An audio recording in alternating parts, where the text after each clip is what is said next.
The Little Prince. Chapter 17. When one wishes to play the wit, he sometimes wanders a little from the truth. I have not been altogether honest in what I have told you about the lamplighters,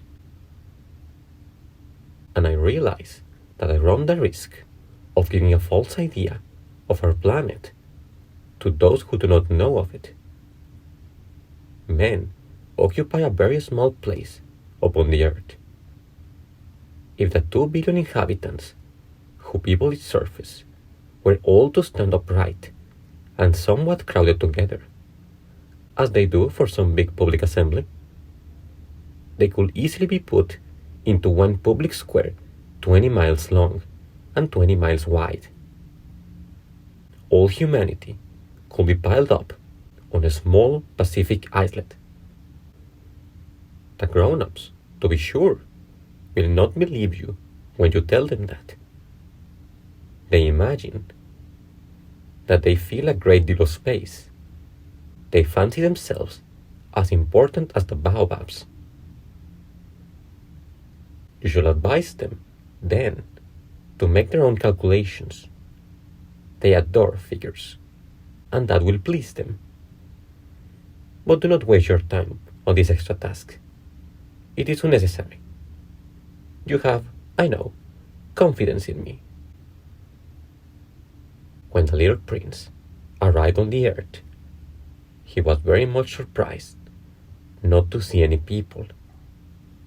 He was beginning to be afraid he had come to the wrong planet, when a coil of gold, the color of the moonlight, flashed across the sand. "Good evening," said the little prince courteously. "Good evening," said the snake. "What planet is this on which I have come down?" asked the little prince. "This is the earth. This is Africa," the snake answered.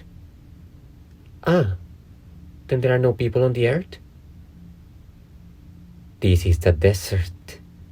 There are no people in the desert. The earth is large," said the snake. The little prince sat down on a stone and raised his eyes toward the sky. "I wonder," he said, "where the stars are set alight in heaven, so that one day each one of us may find his own again. Look at my planet. It is right there above us. But how far away it is! It is beautiful," the snake said. "What has brought you here?" "I have been having some trouble with a flower," said the little prince. "Ah," said the snake, and they were both silent. "Where are the men?"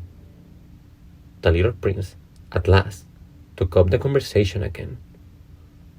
"It is a little lonely in the desert." "It is also lonely among men," the snake said. The little prince gazed at him for a long time. "You are a funny animal," he said at last. "You are not thicker than a finger." "But I am more powerful than the finger of a king," said the snake. The little prince smiled. "You are not very powerful. You haven't even any feet. You cannot even travel." "I can carry you farther than a sheep could take you," said the snake. He twined himself around the little prince's ankle like a golden bracelet. "Whomever I touch, I send back to the earth from whence he came." The snake spoke again. "But you are innocent and true, and you come from a star." The little prince made no reply. You move me to pity. You are so weak on this earth made of granite. The snake said, I can help you. Someday, if you grow too homesick for your own planet, I can... Oh, I understand you very well, said the little prince. But why do you always speak in riddles? I solved them all, said the snake, and they were both silent.